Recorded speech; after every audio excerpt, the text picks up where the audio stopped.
Olá amigos, olá amigas do canal Verdes Alves, o seu canal de homenagens. Chegando com mais um super vídeo para você da série Futebol. Escolhemos 10, vamos fazer de 10 em 10, não é?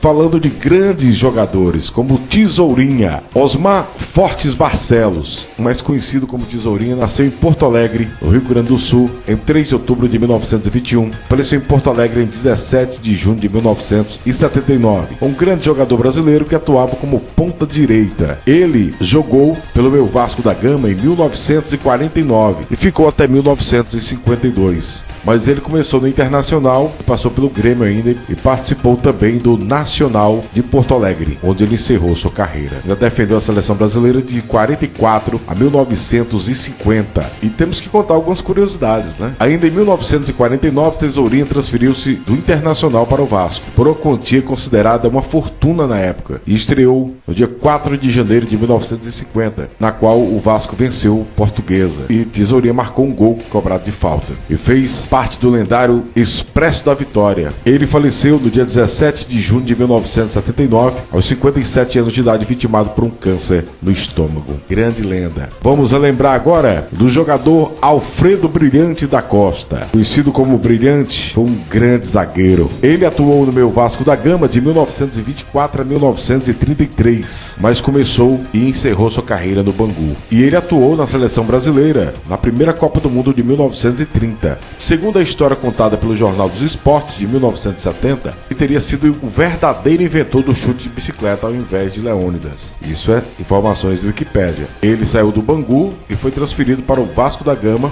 onde chegou à seleção brasileira. Ele faleceu no dia 8 de junho de 1980, aos 75 anos de idade. Uma lenda do futebol, nosso querido Brilhante. Vamos lembrar agora de José Anchieta Fontana, conhecido como Fontana. Ele nasceu em Santa Teresa, no Espírito Santo, em 31 de dezembro de 1940 e faleceu em Santa Teresa em 9 de setembro de 1980. Foi um grande jogador que atuou como zagueiro. Ele começou no Vitória do Espírito Santo, passou pelo Rio Branco, aí veio para o Vasco, de 1962 a 1968. Depois foi para o Cruzeiro. Na época que estava no Vasco da Gama, ele atuou também pela seleção brasileira, de 1966 até 1970, após ter saído do Vasco.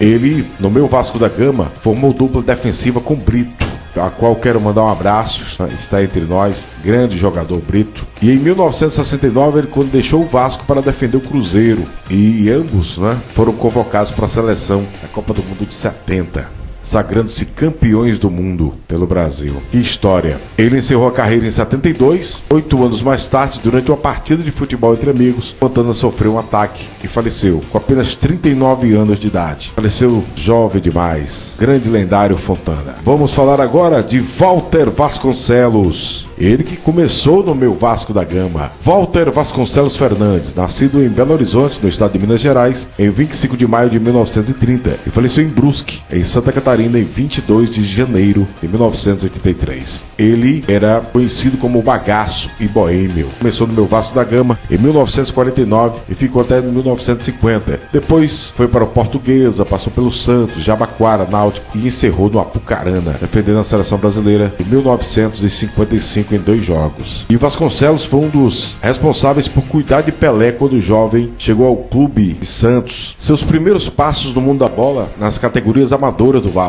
em meados de 1948, se firmou na equipe em 1949 como meia-direita. Vasconcelos faleceu no dia 22 de janeiro de 1983 em Brusque e foi sepultado anonimamente. Infelizmente, faleceu abandonado pela família, esquecido pelos poucos amigos. Uma triste história, realmente, desse grande jogador.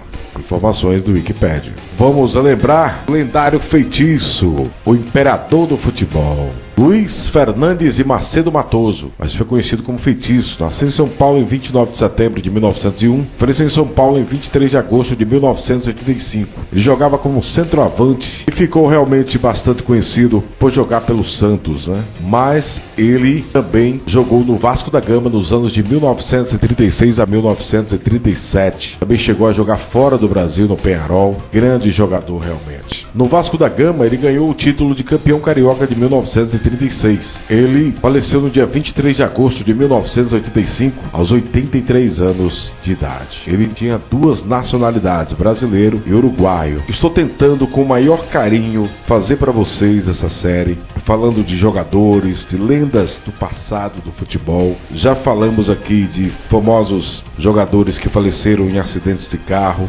Falamos os famosos que jogaram fora do Brasil, né? São brasileiros que se destacaram fora do Brasil. Eram para fazer uma série de 3, 4 vídeos, mas isso vai depender muito de você, porque é um vídeo que depende muito de tempo. Os nossos vídeos não são vídeos curtinhos, né? São vídeos trabalhados. Não ser os vídeos que nós noticiamos os falecimentos, são os vídeos que temos um trabalho grande de pesquisa. Eu trabalho fazendo tudo, né? Da pesquisa, a capa, a narração, a edição.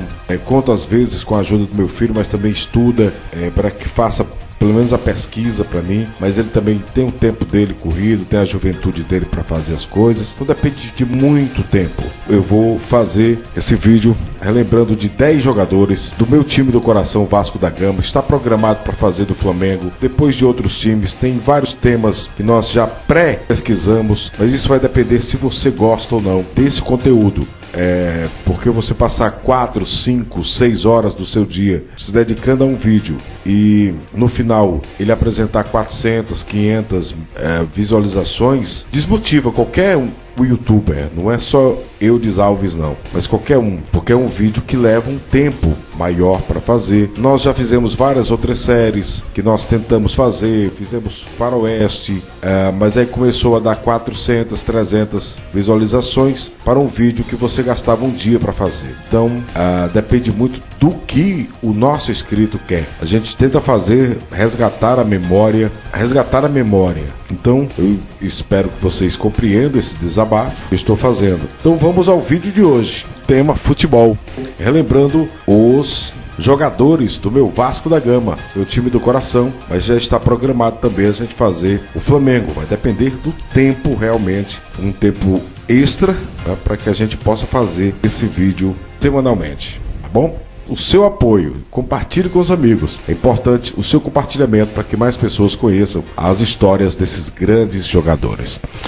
Vamos lembrar, Luiz Leão de Carvalho, nascido em Cachoeira do Sul, no Rio Grande do Sul, em 1º de novembro de 1907, faleceu em Porto Alegre em 17 de janeiro de 1985. Ele foi um jogador e também treinador de futebol. Ainda chegou a ser dirigente. Era conhecido como o Rei da Virada e El Maestro. Ele atuou pelo Grêmio, Botafogo e pelo meu Vasco da Gama, onde ele encerrou sua carreira. Jogou no Vasco nos anos 30, né, onde ele vinha do Botafogo. Sua contratação para o Vasco foi da forma da jogada de marketing. Talvez a primeira vez que se explorou a imagem de um jogador do futebol. Os produtores de vinho do Rio Grande do Sul, com a intenção de aumentar o volume de vendas no mercado carioca, ofereceram de graça e com salários pagos ao jogador do Vasco, e com uma esmagadora maioria dos portugueses são apreciadores tanto da bebida e São Vasco da Gama, não é? A maioria dos portugueses, por isso que é conhecido como Cruz Maltino, Clube Cruz Maltino.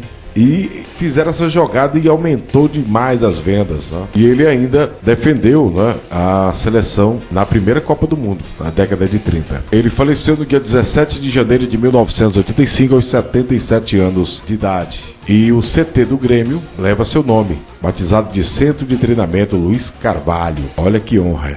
Vamos falar agora de José Fontana, o rei folclórico goleiro Cruz Maltino. Ele nasceu no Paraná em 19 de março de 1912. Iniciou sua carreira no Curitiba. Após se destacar pelo clube paranaense, ele transferiu-se para o Vasco da Gama, que na época procurava um substituto para Jaguaré, que vai ser o nosso próximo homenageado, que foi para o Barcelona e jogou no clube carioca de 33 a 1938.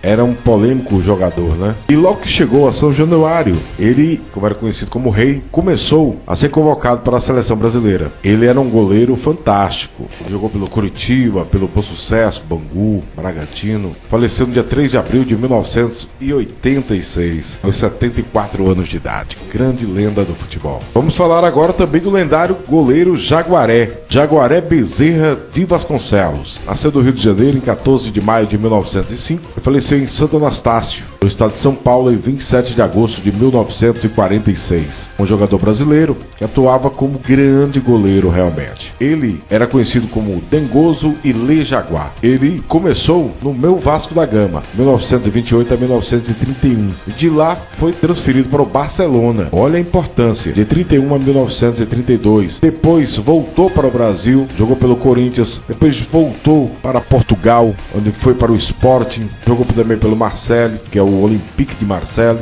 o Acadêmico de Porto, e encerrou a carreira no São Cristóvão, ainda muito cedo, em 1940. Era um jogador que realmente defendia, fazia acrobacias, né, para defesa, defendia de bicicleta, era um grande lenda entre os goleiros. Olha, Jaguaré voltou para o Brasil para ficar. Chegou sem nenhum tostão, é o que diz o Wikipedia, a sua história. O dinheiro que ganhou, e não foi pouco, gastou tudo pelas esquinas da vida. E, infelizmente, ele voltou a ser estivador. E quando falavam do seu passado, todos riam. Não acreditavam no ex-goleiro. Uma triste história. Há várias versões para o falecimento de Jaguaré. Só sabendo que seu falecimento foi precoce, aos 41 anos de idade, em 27 de outubro de 1946. Algumas fontes afirmam que Jaguaré havia se envolvido em confusões e, infelizmente, tinham tirado sua vida. Em outra versão, diz que após ele acabou batendo a cabeça na parede, foi transferido para um manicômio judiciário de Franco da Rocha, sendo hospitalizado e falecendo depois. Há ainda uma terceira versão que diz que Jaguaré foi também tirado sua vida, mas tem uma das fontes ditas como verdadeira. Infelizmente faleceu pobre de uma carreira fantástica do futebol. O Jaguaré, que no final da vida trabalhou como estivador. Vamos agora falar do grande jogador Gradim, Francisco de Souza Ferreira, mais conhecido como Gradim. Nasceu em Vassouras, no Rio de Janeiro, em 15 de junho de 1908 e faleceu no Rio de Janeiro em 12 de junho de 1987. Ele foi treinador e ex-jogador de futebol que atuou como atacante. Jogou começando pelo Bom Sucesso, passou pelo Flamengo e jogou pelo meu Vasco de 1933 a 1935 e encerrou a carreira do futebol como jogador no Jabaquara. Mas ele também treinou Fluminense, meu Vasco da Gama, o Brasil Olímpico, Bangu, Barcelona de Guayaquil, né? O meu Vasco da Gama, ele voltou depois de ser treinador, foi olheiro do Vasco, entre tantos outros. Gradim foi o primeiro atleta vascaíno autor de um gol na era profissional. Antes de atuar pelo Vasco da Gama, jogou também pelo Bom Sucesso. Ele faleceu no dia 12 de junho de 1987, 3 dias antes de completar 79 anos de idade, no Rio de Janeiro. E para encerrar as homenagens de hoje, vamos falar de Oswaldo Rodolfo da Silva, foi como Dino que ficou conhecido. Nascido em Santos, no estado de São Paulo, em 5 de abril de 1915 e faleceu em São Paulo em 7 de julho de 1987. Um grande jogador, conhecido como Dino Pavão também. Ele atuava tanto como volante como lateral esquerdo. Ele começou na Portuguesa, passou pelo Corinthians, veio para o meu Vasco da Gama, onde atuou de 1944 a 1946 e foi um dos 3 mosqueteiros, né? Era Dino, Jang e Brandão. Ele era dono de um futebol virtuoso, ganhou o apelido de Pavão por jogar sempre de cabeça erguida e de forma elegante. Ele atuou na seleção brasileira em 4 oportunidades, no ano de 1942. Ele faleceu em 7 de julho de 1987, aos 72 anos de idade. Deixa eu mandar aqui uns alôs para os poucos inscritos que assistiram o vídeo Jogadores que Brilharam Fora do Brasil. Foi um vídeo fantástico. Olha, eu quero agradecer de coração vocês. O Silvio Santos Colorado, o Geraldo Roque e a minha amiga Meire Lazier, que não perde um só vídeo da gente. O Luiz Calbo, né, o Antônio de Matos, a Janete Cinzato Vital, Eli Ferreira, o Jorge Tatsuta e o Alexandre de Moraes. Foram esses os nossos inscritos que assistiram o vídeo e deixaram seu like. Os outros não deixaram comentários. Então é um vídeo que eu agradeço a você que está assistindo e espero que eu possa fazer do Flamengo e outros temas do futebol. Um abraço e até o próximo vídeo do canal Eudes Alves, o seu canal de homenagens. Até lá.